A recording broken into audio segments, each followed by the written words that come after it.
Well, hello, everybody. What is happening? It is the Dennis and Andy Show, 3 p.m. on this lovely Wednesday. It started off gray and gloomy, and then when Dennis showed up, the sun came out, the birds started chirping, my neighbors started running around naked for some reason. Oh, wait, that was me in a mirror. Whatever. Dennis, I tell him when he comes over to knock, but he just barges right in, and if you barge right into my office, my space, my abode, it's not my problem if I don't have pants on. Yeah, Andy, these are all Andy problems. These are what we have to do with. Guys, as I'm working behind the scenes, I'm letting you know, pass the word out. YouTube is down right now. Man down. Yep, YouTube is down. So only Twitter is functioning. And Facebook.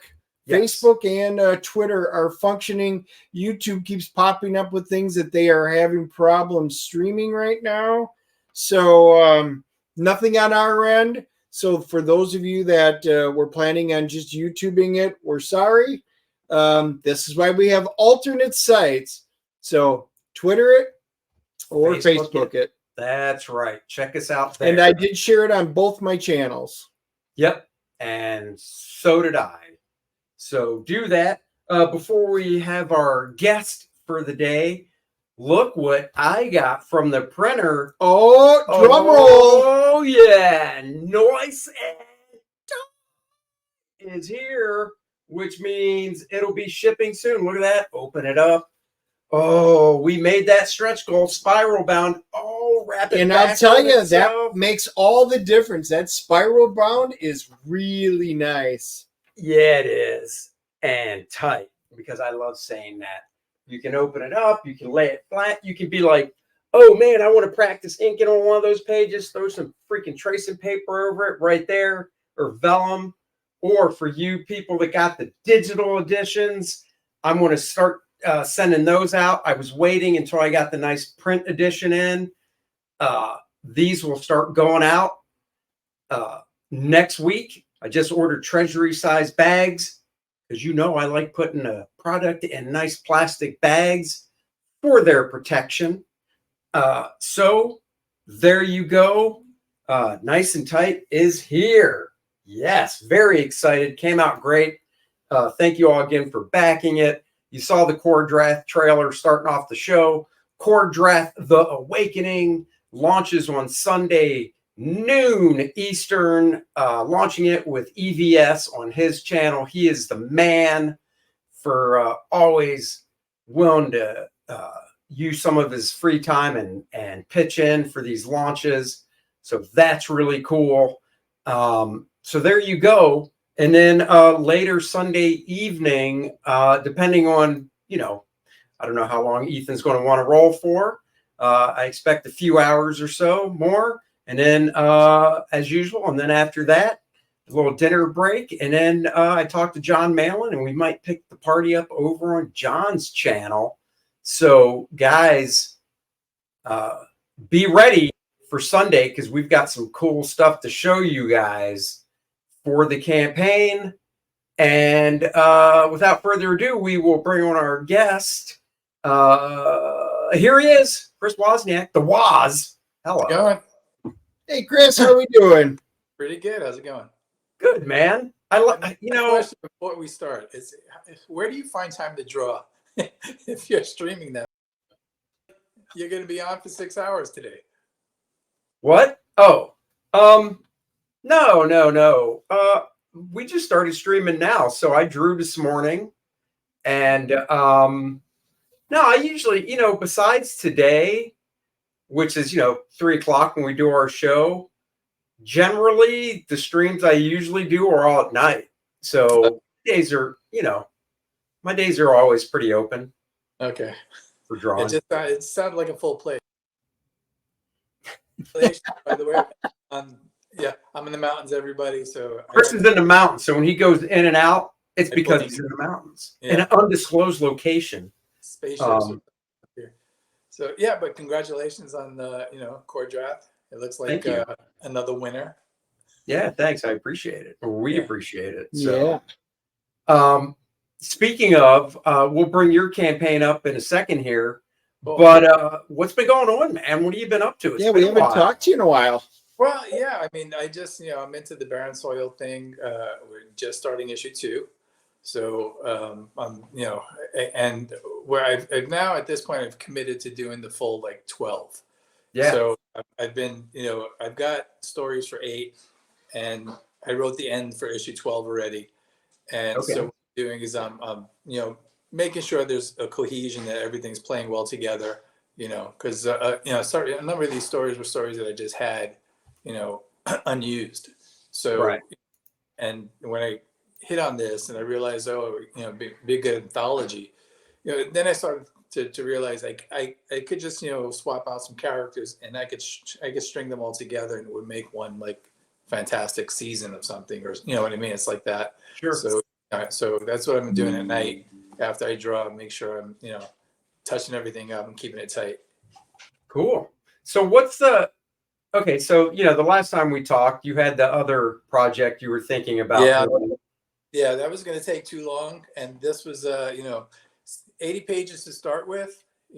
On your first campaign is a journey, and I thought 32 pages are going to be easier. So Barren Soil, every issue is a 32 pager. Okay. And the first one's done. It's in the can, and it's actually free for everyone to read if they want. But I like the idea of finishing the book before the campaign starts, so there's no pressure on me.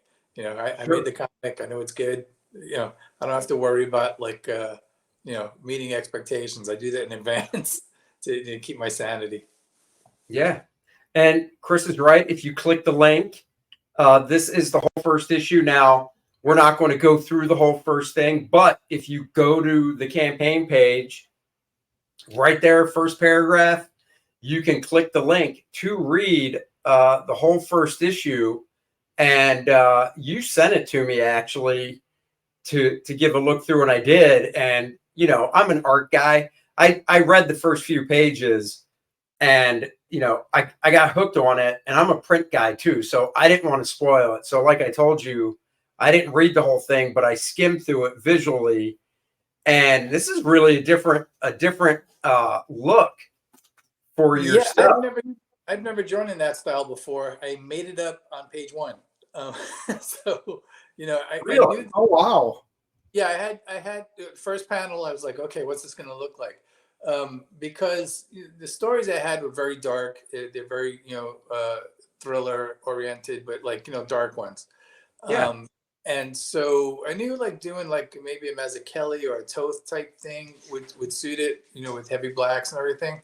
But I had never done that type of style ever. And so, I was like, all right, I'll just give it a go. It didn't help. I actually didn't even know how to use Procreate either. And it was my first time using that. So you're okay. So then you're doing this, that I was going to follow up with. So you're doing this whole thing digital, huh? Well, I do have a tendency to draw on typewriter paper, or if it's an important one, I'll put it on Bristol, like a cover maybe. Yeah. And then transfer it and ink digitally. On occasion when it grabs me, if I feel like it, I'll do proper inking just because I like to. So some of the covers are going to be proper inks on paper. Sure. But that was drawn on typewriting paper, printer paper. And then, you scan it in, and actually I just took a photo of it and then inked over the top of that in Procreate. Yeah. So, yeah. I mean, dude, that's the nice thing with digital, not only drawing that way, but like you said, if you're gonna draw it and then ink it digitally, you don't even need a scanner. You can literally just take a photo of it. Yep. And even if it's a little crooked, you can go in and hit transform, distort, whatever, and just pull the anchor points to make it nice and square like it should be. Yeah, but guys that are artists for a living, they can eyeball that well enough that it'll be cool. They probably wouldn't even have to fix it. But yeah, for someone else, they could definitely. I don't see the need for a scanner anymore, really. If you're just using it for your art flow, Right. So what is the actual story here? What is the story behind Barren Soil? Yeah, every issue is a thriller. there's a superhero element to it, but it's not. That part of it is coincidental. It's not. You can do the same stories with this guy out of costume. They all work. So it's not like there's nobody that flies or anything in this universe. It's all grounded, down to earth stuff. And they're all, like I said, they're all thrillers, but it's kind of an anthology. They all string together, and you begin to realize that there's a bigger story for these seemingly unconnected events, and it gets very, very creepy, a little Twilight Zone-y, but much darker. Maybe Black Mirror / Twilight Zone type thing, but all set in 1973 in New York City. Yeah. Oh, cool. So every issue is basically a single story, Right. but they all, tie together. Yeah. So except for issue 10, 11, and 12, the finale is a 3-parter. Oh, okay. Just you want to go out with a bang. Let's see. Hold on, let me Blue Boy, can y'all re-upload this episode to YouTube when it ends, please? Yeah, we can. And it's also on Facebook. I don't know if you use Facebook, Blue Boy, but it's on my Facebook, Dennis's Facebook, DNA Show page, I assume. Yeah. So check Facebook as well. Yeah, we got some emergency red lettering that popped up that said YouTube is down and nobody can go live. And I'm like, well, that's kind of the point of YouTube. So it's kind of a bummer. But it should save all of this. So we'll be able to download it and then upload it if it didn't. So yes, this will be available Later for future today. drawing whenever they get their stuff together over there on YouTube. That's right. Well, we can upload whenever. They just can't do live. So we'll probably have it uploaded before they can do live stuff. I'm willing to bet. Yep. Yeah, so back to Barren Soil. One, I really like the logo. I think that's cool as hell. Thank you. I love the look of that guy. Yeah, I mean, the character's actually from high school. I created that guy when I was 15. Nice. His name is Mourner. Although in Barren Soil we don't refer to him by name. It's just like a nameless hero. And even the story is a bit of a rehash of a story I did when I was 16. I did like an 18-page solo story for him. I don't have it anymore, and I'm going on the vaguest of memories. But I basically just did a more modern, much darker, mature version of what I remember it to be. Yeah. That's cool. And how did you come up with just the 12 issues, or that's just looking at stories that I had, and seeing it because first I was like, I got a lot of stories. I know I got stories backlogged. I had a comic company for a long time, and our financer would never let us launch. He always wanted bigger. It was very much a cross-gen 2 type situation over there. So I had some backlog stories, and I thought, well, I can do an anthology series. That could be fun, And then I started to realize that they could interconnect, with not a lot of work, and and then all of a sudden I had the vision for the big picture to see the whole thing, and then I became like Ahab. I'm focused on that last scene in the last issue. So I'm gonna try to push through all the way to 12. I already started 2. Just gonna, that's why I'm giving away the first issue free. I'm looking to pick up people as I go for the long haul, Right. All right. That's cool. How's it been learning, I guess, this new art style that you said you've never really done before? Are you in a groove with it now, or? Yeah, now I have it down. So that's the thing. It's like when you do the first one, you're feeling it out, who the characters are. But especially with this, Procreate was new to me. I'd never opened the program in my life. And he'll be back. Don't worry. See, I knew I was going to be doing everything myself, the writing, penciling, inking, and everything. And I wanted to come up with a vibe that fit the story first. You don't cheat there, but something that I can handle on my own. So simplified style, and it's all monotone with spot color. Every issue is a different color, like and the color ties in with the big reveal in the story. So the first issue is gold, second issue is blue, etc. You know, Okay.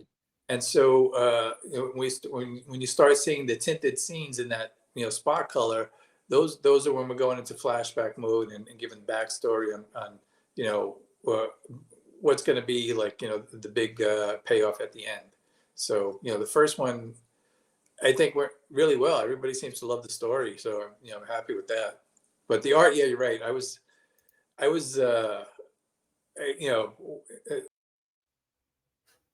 He'll be back. See? program, and so I'm like, what you see, the comic book Barren Soil is all I know how to do in Procreate. I got one brush. I just I write the story on the iPad. I draw the story on the iPad. I only know how to use one brush. I don't know how to color in that program. I just know what the one brush does, and I make a comic book. Yeah, I use it. Yeah, well, you got one more brush than I do. So, because I've penciled stuff in Procreate, but I've never really inked anything. I like using Clip Studio more, but obviously you have to pay for that. So if I ever do more stuff on the iPad, I would probably just start buckling down to learn Procreate since it's there, and it's free. So. Oh, there we go. Thank you. Yeah. All right. Well, maybe that's. Oh, I keep forgetting about the trailer. So let's watch that too.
Nice.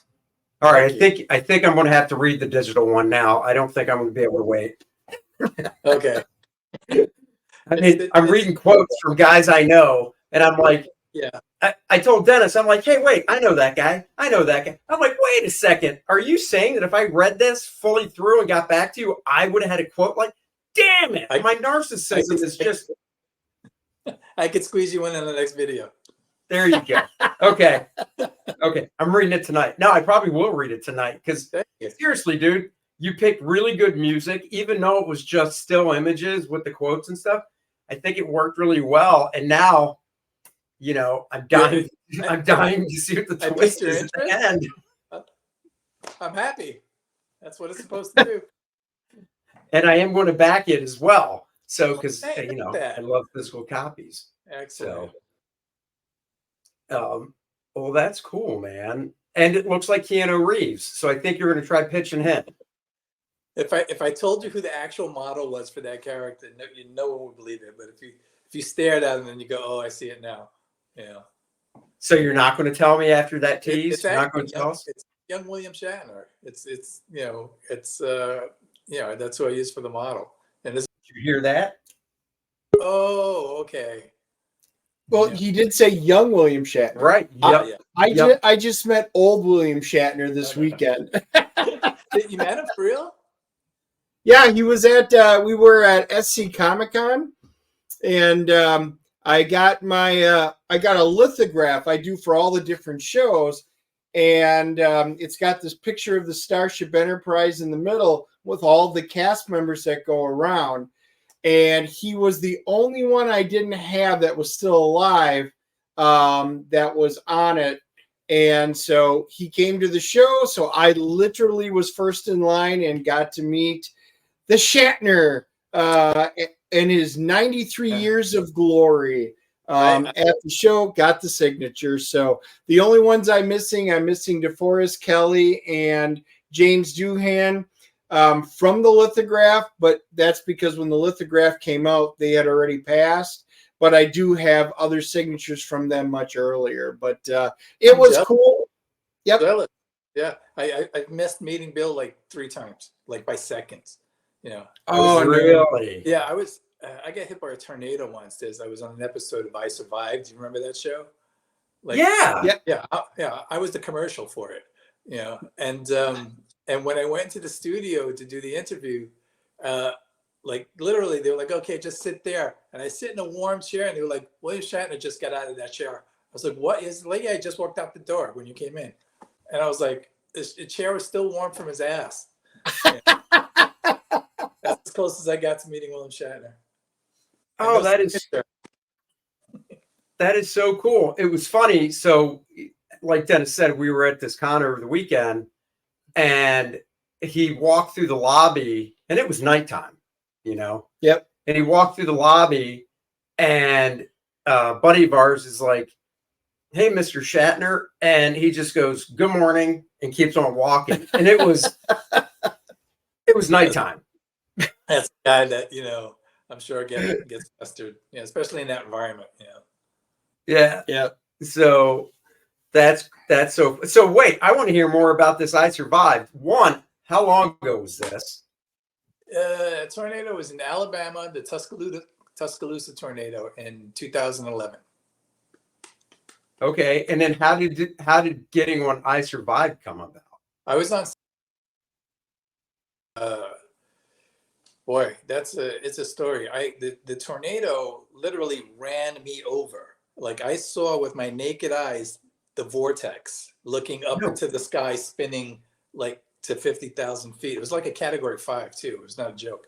What were you? Were you? I mean, were you in a car? Where were you?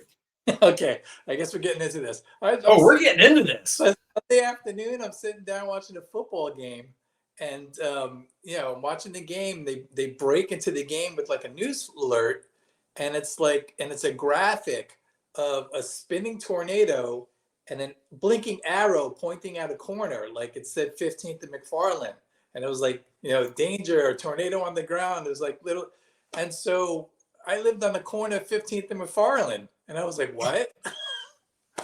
So shit. I go outside and I'm looking around. It's, you know, shit weather. It's all dark gray and everything, but like I don't see a tornado. And then all of a sudden, at the corner of my eye, I realize that there's sunlight all the way on the horizon. And then on the other side, there's sunlight. The tornado's so big, it's right in front of me. It's filling the whole sky. And I'm on the phone with my brother, and I was like, dude, the tornado's gonna hit me any second. I gotta go. And I dropped the phone and ran into the house. And you know, it was just dumb luck because I had heard there were tornadoes in Alabama, and I looked up what to do. I took 10 seconds to to look up what do you do in a tornado. And it said, you know, get under the stairs. No stairs in Alabama because there's no basements. It's too wet. So I put on my motorcycle helmet and I grabbed my dogs and tied them around my waist. And I got in the tub and wrapped the dog chain around the faucet for the tub, right? And now it's like a small bathroom in the back of the house, right? Yeah. So there's no other way out. There's no door or anything, right? What if the whole house falls on me? What if I get trapped here? I was like, should I stay? But there was no time. It's like that you could hear everything. And so I thought, okay, I leaned out of the tub and I opened the door thinking, okay, I'll save my way a way out. And when I opened the door, the rest of my house flew away. The roof came off. The whole house came off. A giant Krispy Kreme 18-wheeler went tumbling through my living room. And then the wall of the tornado just fucking came and hit me. And the tub, my whole entire house disappeared. Everything. except for the tub, which was because it was anchored down into the ground, Yeah. like couldn't fly away. So I'm in there with my dogs. I'm holding on to the chain. My dogs are flying in the wind like kites. I think my hands are fraying. I got 2 dogs that are flying like kites connected to this thing. And, I'm getting pummeled with debris and everything. And then the tub begins to buck like it wants to shoot off into space. It does it like 3 times. And the 3rd time it comes out of the ground, but the pipe holds on, right? And then I'm like, oh shit, this is it, man. I'm fucking gonna go. And I literally, like at that point, thought that was it. Like, I'm gonna die. And fucking everything slowed down for a second, right? And then I realized that like like I said, I could see the whole vortex. It went directly over me. I literally could see the vortex. And but then, like, there was like one wall left, and that fell on me. All right, and I was like, just my head and my arm was sticking out, and my 2 dogs on the chain were out in front of me. And then the wall of the tornado leaves my yard, starts crossing the street, and it starts raining cars. A pickup truck lands like 8 feet, a Cadillac about 30 feet farther in my yard. Holy shit. Cars just fucking landing, falling out of the sky. And I was able to crawl out, and my dog is covered in blood. The dog's okay. It happened to be my blood. I got a cut on my leg, but nothing like on my shin, so nothing, didn't hit anything important. But just to let you know, like, how rough it was, like, I was wearing a motorcycle helmet, and I got hit in the head with something. It ripped the face mask, the windshield off, and everything. Oh, and, wow. And I was wearing basketball shorts. It was summer. I was wearing basketball shorts, and something flew through. I don't know how to say this in a nice way. Under my nutsack, something fist size went through the front of my shorts and out the back. Holy crap! So fast that it went through nylon basketball shorts, and just left a hole like that, and fucking missed my leg and all my vital parts by what must have been 2 inches. But like once the tornado passed, everything in every direction was gone. I couldn't see anything. But everything was gone. The entire neighborhood disappeared. Yeah. And oh my God. That is so a couple of things. One, Joe Bernardo said he tied to a pipe. He is Bill Paxton on Twister. Did you chuck a bottle to the Twister and say, have a drink? I did not. I just tried to hang on to my dogs. Oh my. And number 2, did you save those shorts as like a memento? No, I had to wear, listen, when you get hit by a tornado and the entire town is wiped out, like no one's got any food or clothes. I had to wear those shorts for like a week and a half, right, until we got like donated clothes that came in, because so you lost. I lost everything. Renting? Were you renting, or did you own it? It was a rental house. Yeah, it was a rental house, but other than the house being a rental, it lost everything. Car. That's what I say. My entire comic collection, everything. Yeah, everything gone. Yeah. Oh my God! All my guitars, like forget it, everything. So then, how did just to show you how rough it was, my motorcycle got pushed 4 feet into the dirt, the backyard. Got pushed 4 feet down. 4 feet down. Yeah, it was a category 5, man. It was crazy.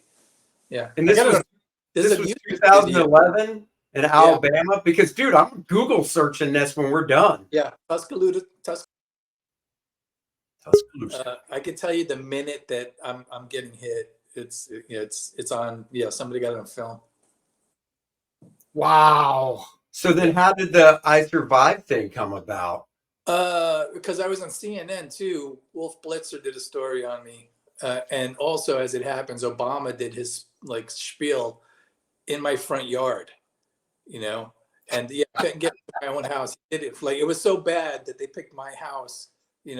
So there's a helicopter parked outside my house, like whatever Helicopter 1 is called. It was just, and Secret Service wouldn't let me go to my own house, my own wreckage. It wasn't a house. I was just saying, yeah. And so, and they actually, after that story got around, they changed the announcement that they make. Like they say, if you have a motorcycle helmet or bicycle helmet, put it on. That's like part of, the tout. Wow. Yeah, well, there were a bunch of kids on my block that died though. It was yeah. Oh my God. Yeah, and it was actually some things that it was awful because a few days after that we joined up with like some guys with chainsaws and stuff like that. We went digging people out and digging their houses out and their cars out and everything. But it was really, really bad. It was a lot of people. I think there were 45 people dead just in the area. Man. Yeah, and but they were like dead babies in trees and bodies floating in golf ponds and stuff. It was rough. Oh. Yeah. Yeah, I mean, I an F5. I mean, that's a rarity. I'm pretty sure I'm sure in 2011 I heard about it. Probably saw it on the news. Yeah, I picked the wrong house. Did you move the hell out of that state as soon as you could? Yeah, we had to stay for another year or two because we went down there. My wife at the time was getting her degree, so we were stuck there. But for a while, we were homeless for weeks. Sure. A month and a half, I think. And it was all like borrowed clothes and local restaurants donating food and everything. You can't get in your bank account because you don't have a wallet anymore. It's all like that. It's just like I had no shoes. I had flip flops, and yeah, it was. Where was your wife at when it happened? She wasn't home. She was like at a friend's house that was just outside the area that got hit. So nothing even affected her area wherever she was. Yeah, wow. They thought it was dead for a few days. That was on the killed list. You were? Yeah, that the army goes around and taking like a census to see who's, yeah. Were you just not there when they came around? Well, there was, I'm out there. It's, it was getting dark, and I'm out there and torn bicycle shorts and no shoes. I friend's house that was about a mile away. And, about 3 days later, we got back to the rubble and I went digging around, just looking for, a pair of shoes to put on or something. And yeah. I found my cell phone and because it started ringing and I picked it up and I answered it and they go, "Oh, is this Chris Wozniak?" And I was like, "Yeah." And they go, "It is?" And I was like, "Yeah, who's this?" And they go, This is the United States Army or whatever, whoever's in charge of that. It was like the military. It's like, "Oh, well, we have you on the list of deceased." I was like, "No, not yet." Oh my God. Yeah. So my family was free because they had listed me as killed, and it took a while for us to even be able to call back home. Yeah. Oh my God. I just can't imagine that because I assume later that day, obviously you were able to see your wife and stuff, but no, that took days more for everyone because again, there's no, there's. So she was going through a few days thinking you were dead. Yeah, and even the guy that I was with that I hiked to his house, his wife had not been home either, and it was days before everybody could reconnect to figure out where everyone was. Yeah. So, because. I've never known, I've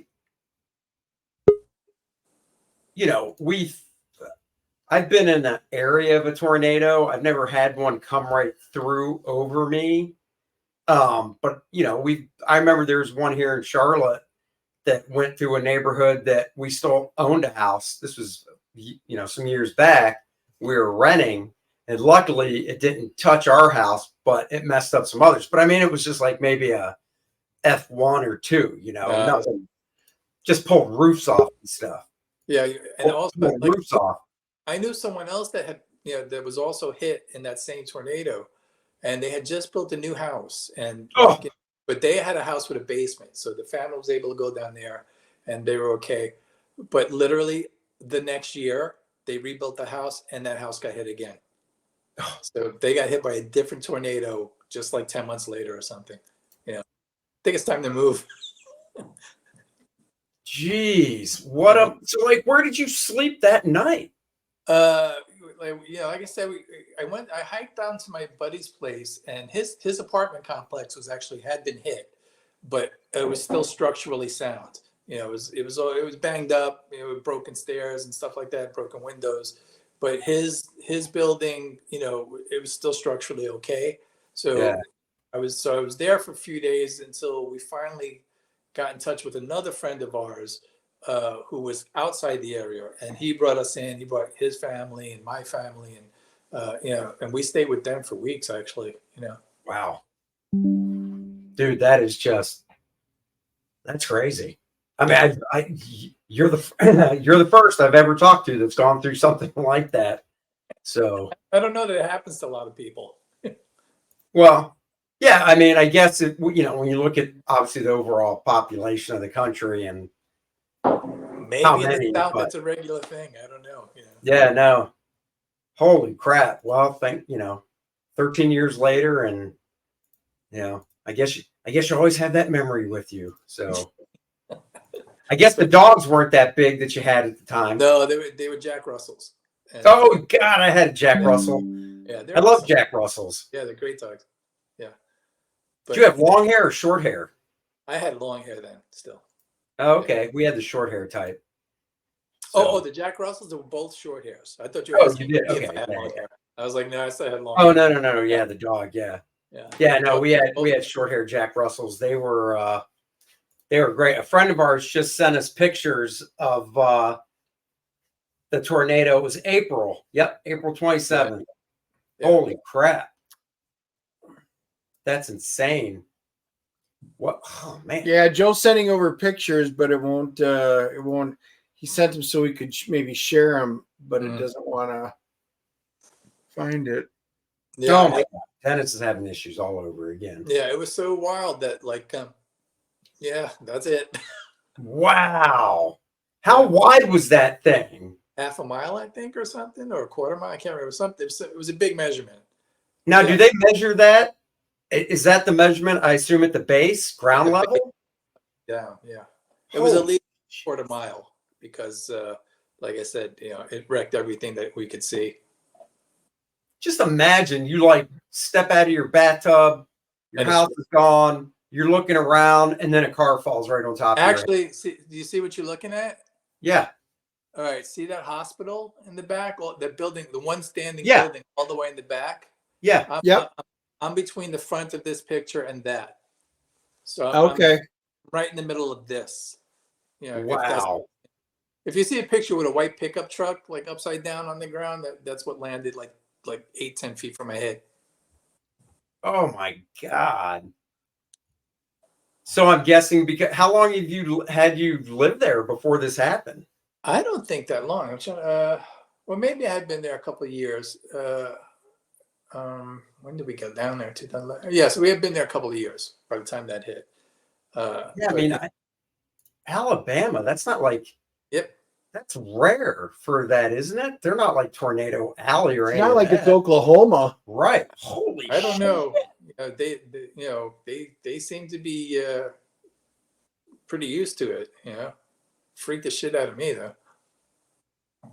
So this is how we sell stuff. Guys, if you're just joining us, Wozniak, survivor of an F5 tornado, needs to get this book funded. I gotta build an underground shelter, guys. Help the survivor of an F5 tornado.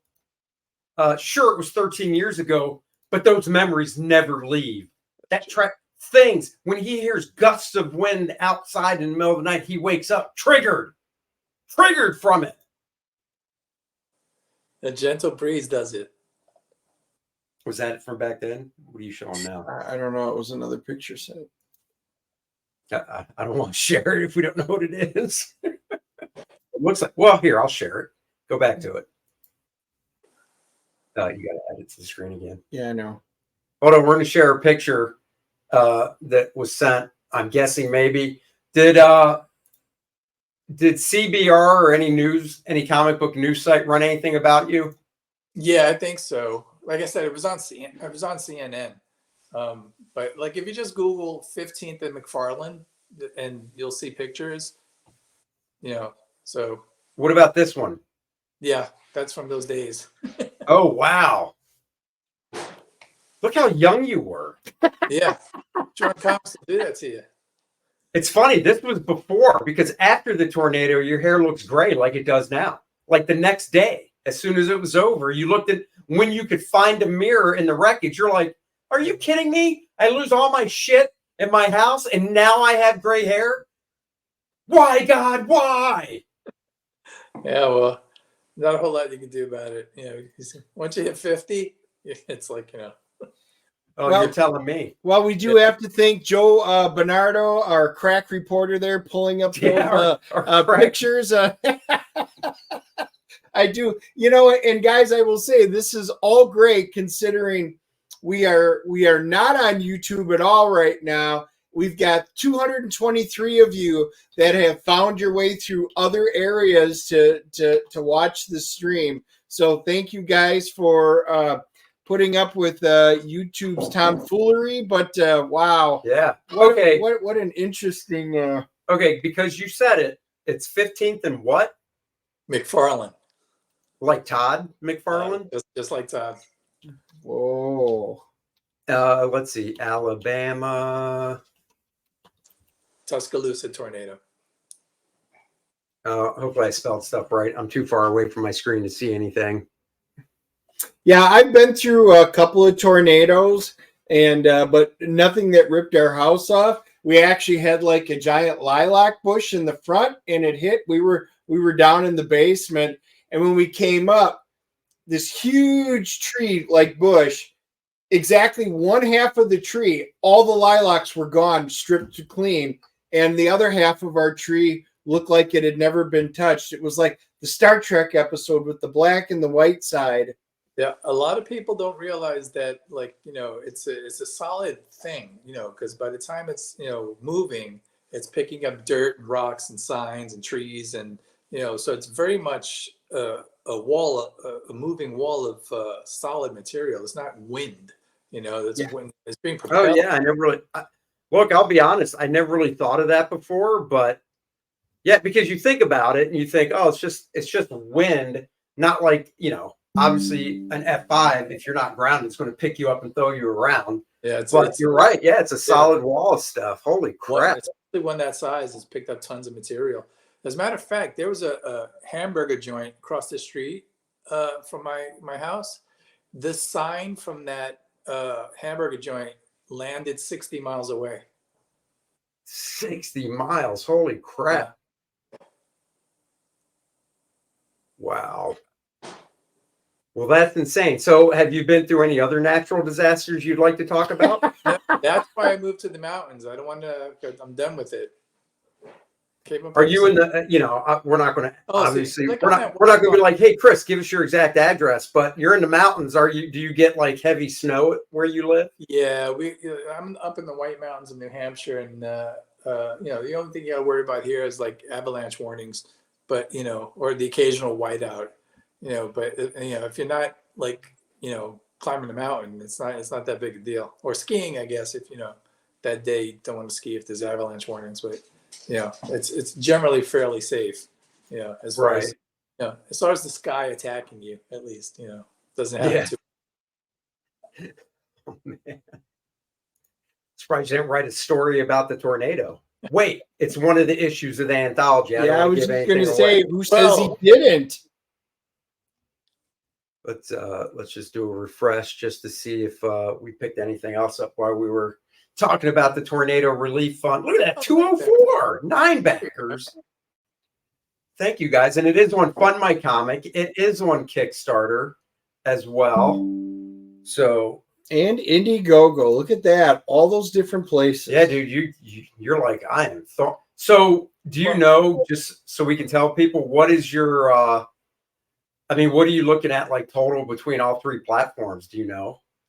Oh, we just put it up last week, but Kickstarter is I think $750, something like that. I guess 200 here and 150 in the other one. Last I looked, it's at about $1,000 or something. You know, it's just getting rolling. Yeah. Well, and the nice thing with Fund My Comic and Indiegogo is you just keep them up as long as you want. You don't ever have to. like Kickstarter, when it ends, but with this stuff. And fun of my comic, I think, is the the platform of the future. If we could kind of start like helping Luke out and expanding that, I think he's got some really good ideas. I think his heart's in the right place too. Sure. As far as like protecting like creators. So Right. it'd be nice if he could take a bigger market share of the other guys. Yeah. No, that's yeah. To have a platform where you don't have to worry about getting booted for no reason or something is, it's peace of mind. Yep. Yep. So word of mouth. That's all we can do. Yeah, guys. Help try and spread them out. And but it doesn't matter which one you back it on, as long as you go back Barren Soil. You can do it on any of those great platforms. Yeah, guys, and definitely spread the word too, because it looks really good. It's from a bona fide guy that's been working since, when did you start? Like 89? 88? 86. Like the first thing I did, I inked the Justice League cover. I think that was 86. Oh, okay. So the one Gypsy gets shot. okay, yeah. Luke McDonald, I inked that. I think that was the first job I did, and then did some more inks here and there, and then eventually. Yep. So yeah, it's been a while. Yeah, I 36-year veteran of the comic book industry, Chris Wozniak, new book, Barren Soil. That's cool. Oh, I want to click through this real quick too. Let me do that. That's great. If you look, I mean, that's Shatner, in my mind. It's hard, I'll be honest, it's hard with the hair and the mustache and stuff. I'm the guy that when people told me that Michael Myers' mask was based on Shatner, I just never saw it. Never. And then I saw this real stark color picture of William Shatner, when he was younger, and it was like it was lit from the side. So only like half his face was lit up. But that one picture, I was like, holy shit, I see it now. So I see William Shatner meets Keanu Reeves meets Danny Trejo in one bad hombre. There you go. Well, we could sell these in Mexico too. That's right. That's right. Dude, I love this art. I am gonna definitely read the first issue digital, and then when I get my print copy, I'll just have it nice. I appreciate it. So, well, that's cool, man. Seen any good movies or anything lately? What do you do? Do you get out of the mountains at all, or are you just a mountain man? No, well, I mean, I try to stay in the mountains as much as I can, but we get squeezed out once in a while, and have to go on little journeys. But I haven't seen like a new flick that I thought was good in a bit, but I did start watching something on Netflix. I thought has got a really interesting start to it. They're doing a new take on The Talented Mr. Ripley, and what's it called? Paul Ripley, right? But it's really well directed, well acted. Like, guy takes the time to set up shots and everything.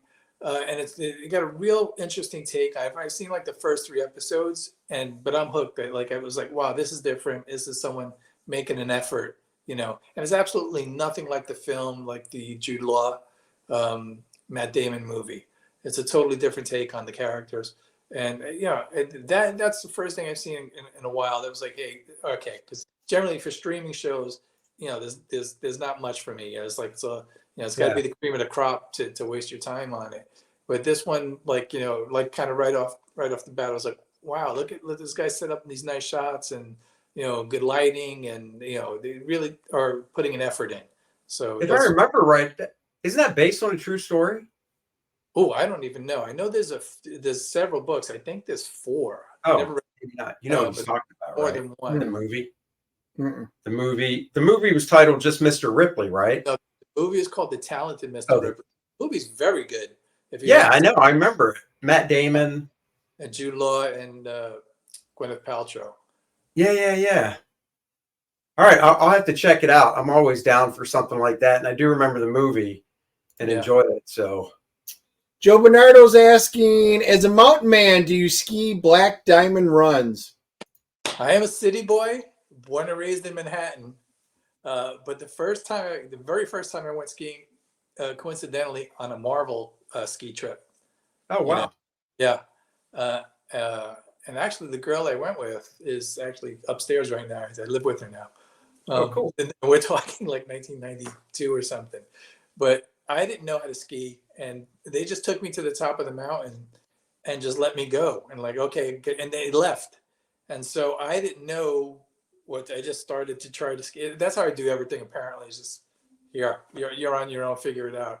And I skied down the mountain like the very first time. I didn't know what a black diamond trail was or blue. I just went. I went the wrong way. I fell a lot. But the very first time I ever like put on skis and went up a mountain, that's how I got down. So Oh my God. The first time I went skiing was in Syracuse in 94 or 95. In my defense, I was awful, but in my defense, I was hammered. And a bunch of us went, us guys went. Bart Sears was there. I was hammered to the point that I didn't even go to like the top of like a beginner mountain. I went up to the top of like this, almost, I guess it was like where they would teach you. So you didn't even have to sit in a chairlift to go up. This is how pathetic I was. And it was, you just grab onto like this rope that continually keeps going around, and you just grab onto it and it pulls you up to the top, and you just ski down and you grab it. I mean, I'm talking, this thing wasn't even the length of a football. Maybe it was the length of a football field, if that, right? Not a steep angle, like maybe 30 degrees. Oh no, I was just, forget it. I was awful. Never went back. Just not I'm not a cold weather person. So like, it's fast on skis. Like people I don't think appreciate it. If you don't know what you're doing, you just go straight down the hill. It's like being in a car sliding on ice. It's like you can hit 60 miles an hour easy. Yeah, that's why you got to cut back and forth like this. Isn't that what happened to Liam Neeson's wife? Didn't she hit a tree, or was that Sonny Bono? Sonny Bono. That's how Sonny Bono died, skiing, and he hit a pole or a tree. Yeah, but I think that's what happened to Liam Neeson's wife too. I think she was skiing and she hit a tree. I think. Yeah. Somebody on the chat. This is what I love about the chat. Somebody hears it. Next thing you know, in a couple minutes, we'll have the answer. We just have very limited chat, but somebody did pop through. Randy did. The Talented Mr. Ripley is a book written by Patricia Highsmith, who worked for Stan Lee at Timely Comics. Wow. And there you go. Liam's wife got that way too. So yeah, I've had drinks with Stanley. So apparently, I've had drinks with the same person that, who wrote Talented Mr. Ripley. So, wow. Yeah. Dennis went skiing and hit a tree and actually took out the tree. I mean, I had to bury it. It was sad. It was a sapling. No, a baby tree. No, well, to be fair, it isn't so much skiing. Back when I used to deer hunt, when we used to drive the woods, especially these small trees, I hated when they were in my way, so I didn't like to go around. I literally would. They would laugh because you could hear crunching and you could see trees, the small trees, just move, and they're like, oh, Turner's coming out. There he comes. And you could see the trees going down, and I would come walking out. So yeah, I hated it. I'm not a ski fan. I did it a couple of times, and I think I'm good for the rest of my life. I like snowmobiling. Do you do that? I am a big motorcycle guy. Oh, okay. But up here, motorcycles are super popular here because it's scenic in every direction. So it's sure. Really great for riding. But up here, like those 4-wheelers, the little I don't know what they're called, the ATVs. Yeah. Those are huge here. Like everybody has them, and I tried those, and that freaked me out. Because you ever ride a horse really fast, like in oh yeah. Like, and it's just like reckless, and that's how I felt. I was like, okay. So wait, a 4-wheel, because you're talking about the 4-wheel. Well, there's ATVs and there's UTVs. They're different. So 3 or 4-wheeler. No, four. Okay. Yeah. So riding a 4-wheeler ATV freaks you out more than riding a motorcycle? Well, I was riding through the woods like on a trail. Oh, So you're high up and it's moving a lot underneath you. yeah, yeah. I've ridden motorcycles like, and it's for some reason that feels fine underneath you. Like, but to me, this, because it's going also left and right, not just Yeah. up and down. It just felt like the only time I felt like that before was when I rode a horse through the woods and the horse decided to run, Oh, on the wow, trail. yeah. And I was like, and it's just like, I was like, oh man, this is dangerous, but it felt like that to me. It felt dangerous. And, but that's the big deal around here. Snowmobiles are, I think are fun, but it's one of those things where the mountains are dangerous. So it's not something you do by yourself. You don't go into the woods alone. You gotta treat it like the ocean, So, And snowmobiles, really, there's a reason why there's snowmobile trails. Yeah, they custom the trails, they go through and groom them, so when you go out there you can just travel at high speeds. You don't have to worry about hitting anything, and when the snow comes down, because snowmobiling is dangerous, and Joe even lets us know about the dangers of skiing. Andy hit a tree, then he became a Cowboys fan. So I mean, exactly. I know we have to be. It knocks some sense into my head. You might want to try it, Joseph. So when you said you like motorcycles, you're talking street bikes then, not dirt bikes. Yeah, I'm older now. I prefer like just a cruiser or something. But I grew up on like Suzuki's and Hondas and sportier bikes. So do you have a bike now, or? Yeah, but I'm looking to get a new bike for both my girlfriend and myself this summer, because she rides a little bit too. Oh, that's cool. Yeah, and so but I want to get her. I'm looking at one of the Hondas that have the automatic clutches. Yeah. I think for her, because she rides, but not a lot. So and so she's coming back to it.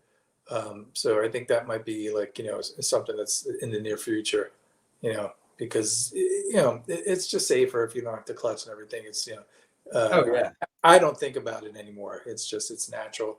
Like I don't even think I could explain it to somebody, because it's just something that my body does, Dude, when I only rode a motorcycle once or twice when I was a teenager. And, it just, I don't know, kind of like you said with the ATV freaking you out, the motorcycle just kind of freaked me out, even though it was only going I only went like 25, 30 miles an hour in the neighborhood street. It was just weird doing that with nothing surrounding me like a car. Yeah. And I'd like to try it again, but I'll be honest, I'm so out of it. I had no idea they made automatics anymore.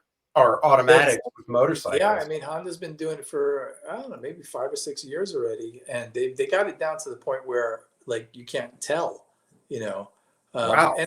And up here it's relaxing riding anyway. It's all country roads, twisty roads. It's all great 40-mile-an-hour roads. I can't even think of the last time I took a motorcycle on a highway, because I'm just surrounded by scenic, areas. Sure.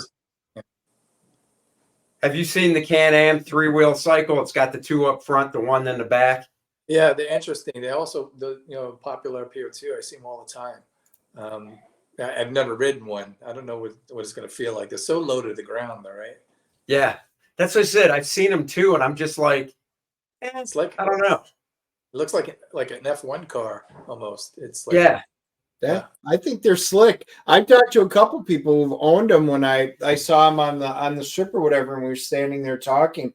They love them. They absolutely love them. I don't know. There's a 2-seater, might be worth it. No, they're 2. Yeah. I think do they make 2-seaters for those? They do, right? Yeah. Because I talked to a husband and wife, and they had one.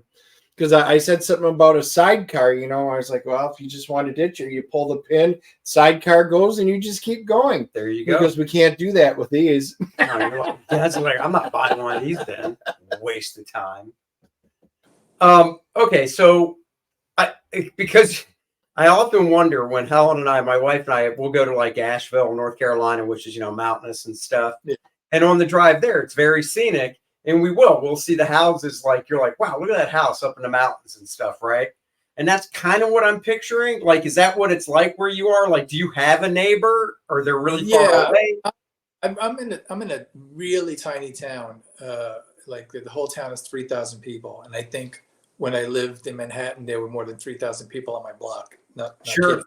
Yeah, and so there are sporadic spot towns. They're all small. The biggest town would be like 10,000 people. So you got like one stoplight? No, there's actually no stoplight. So, No way. No stoplights. No, there aren't. No, is it just like a mom and pop grocery store you go to? We got like a Shaw's and a Dunkin' Donuts and a McDonald's. It's like every other tiny town.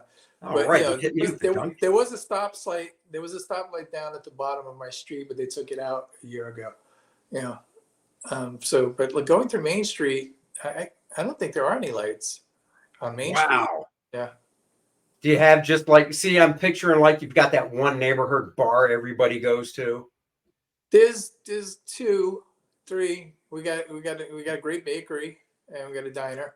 But it's small. But That's cool. If you want to try, look, if you're in Manhattan, and you want to go out, you got to get on the subway anyway, and it takes 45 minutes. If I drive 45 minutes, I can get to a bigger town that has more restaurants. And but my neighbor, just to give you an idea, like, have you ever been to Central Park in New York City? Yeah, my neighbor across the street, her yard is bigger than the Great Lawn. Really? Yeah. Wow. That's big, just in case you don't know. That's cool. You've never been to New York City. Nope. Have not been to New York City, and that'll be one of my last stops. Damn. Yeah. So, last question. Yep. Dunkin' Donuts. Do you like donuts, and what's your favorite one from Dunkin'?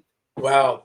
I'm a classic donut guy, and so I have to say, if I could only pick one, it's going to be the strawberry frosted, just because from when I was a kid, the grown up in me might like the apple fritter, or the coconut.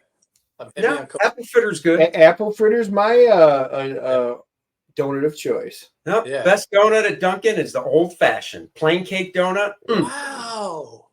It's the best. Yeah. Don't you want colorful shit on it? And he wants no flavor. It has tons of flavor. He wants that cardboard. You just fold the cardboard over and eat it. Yeah. It has so much flavor. There is no flavor whatsoever. Even when we get out of, okay, so I was telling, when you get out of church, they'll have a special day, and then they'll have all of these 3 tiers. The top tier, it's plain cake donuts, this tiny little top. And then they've got the white frosted donuts in the middle section, which is good. And then the bottom is just full of chocolate. Chocolate's wiped out. White powder's wiped out. And what's left? The little plain cake donuts that are on top that nobody bring them eaten. to me. So I'm like, all right, guys, you now have your urinal cakes for the next week. Just go put them in. You're so wrong. I need to see some color on my donut or glaze. Exactly. I do see color. Hey, Chris, I don't see color when it comes to donuts.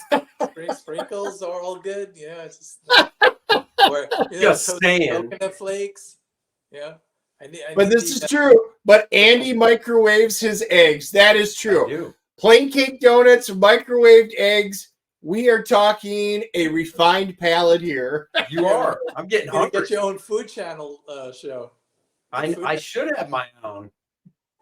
It's the basic necessity. Look, when the world goes to shit and you fruity guys can't get your fancy fucking donuts, and I'm over there eating the plain donuts that you refuse to eat because there's no taste, we'll see who lives and who dies. Well, it isn't that we can't eat them. We just choose to eat something that tastes good. Whatever. There's a difference. Whatever. All right, guys, go check out Barren Soil. You can read the first issue by clicking the link on the page. Guaranteed you're going to dig it. He's gotten a lot of great people to read it and give little snippet quotes about it. So definitely go check it out. It's going to be 12 issues. It's an anthology. I think it looks awesome. Just love the style. It does. So go check. Right now. Go ahead. Working on issue 2 right now. Oh, nice. Is that I want to make sure I hit the right button because I'm so far away from my screen I can't see.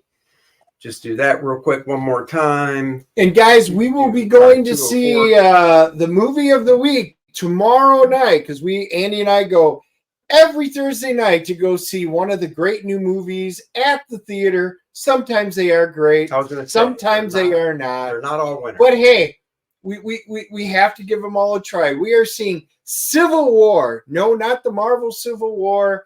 This is the A24 Civil War. Who's America? Are you in? We will find out tomorrow night, and we will be doing our review Friday morning. We will try to set up a time.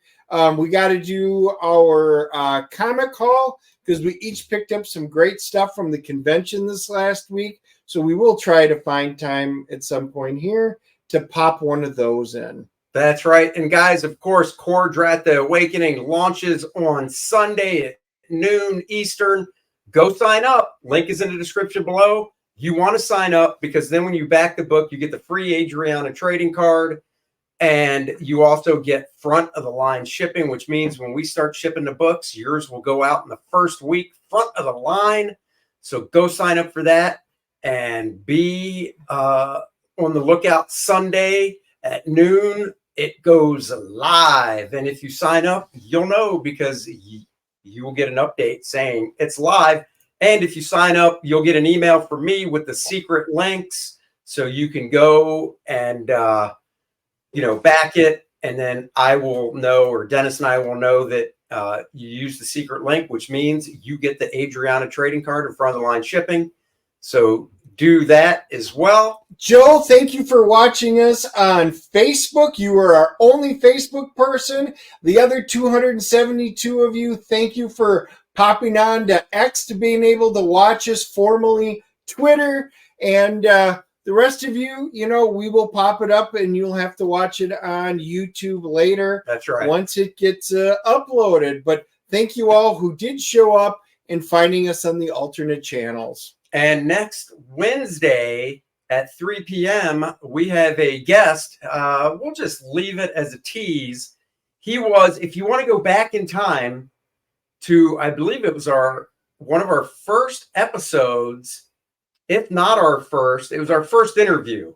I can tell you that. Yeah, it was. It was our first interview.